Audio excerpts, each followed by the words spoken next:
Shark और चारा मछलियाँ। अपने शोध के दौरान एक समुद्री जीव विज्ञानी ने पानी से भरे एक बड़े टैंक में शार्क को डाला। कुछ देर बाद उसने उसमें कुछ चारा मछलियाँ डाल दी। चारा मछलियों को देखते ही शार्क तुरंत तैरकर उनकी ओर गई और उन पर हमला कर उन्हें खा लिया। समुद्री जीव विज्ञानी ने कुछ और चारा मछलियाँ टैंक में डाली और वे भी तुरंत शार्क का आहार बन गई। अब समुद्री जीव विज्ञानी ने एक कांच का मजबूत पारदर्शी टुकड़ा उस टैंक के बीचों बीच डाल दिया। अब टैंक दो भागों में बंट चुका था। एक भाग में शार्क थी, दूसरे भाग में उसने कुछ चारा मछलियाँ डाल दी। विभाजक पारदर्शी कांच से शार्क चारा मछलियाँ को देख सकती थी।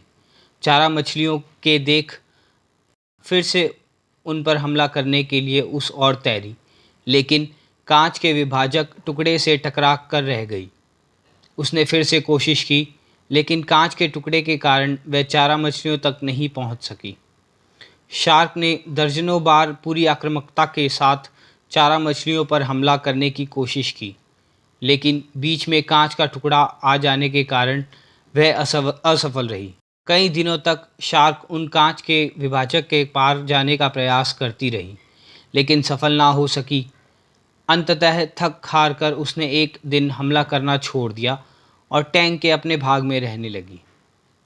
कुछ दिनों बाद समुद्री जीव विज्ञानी ने टैंक से वह कांच का विभाजक हटा दिया, लेकिन शार्क ने कभी उन चारा मछलियों पर हमला नहीं किया, क्योंकि एक काल्पनिक विभाजक उसके दिमाग में बस चुका था और उसने सोच लिया था कि वह उसे पार नहीं कर सकती।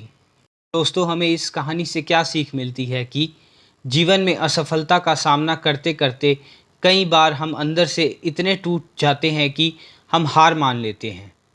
हम सोच लेते हैं कि अब चाहे कितनी भी कोशिश कर लें, सफलता हासिल करना नामुमकिन है, और उसके बाद हम कभी भी कोशिश ही नहीं करते, जबकि सफलता प्राप्ति के लिए अनवरत प्रयास आवश्यक है। परिस्थितियां बदलती रहती हैं, इसलिए अतीत की असफलता को दिमाग पर हावी ना होने दें और पूरी लगन से फिर से मेहनत करें। सफलता आपके कदम चूमेगी। धन्यवाद।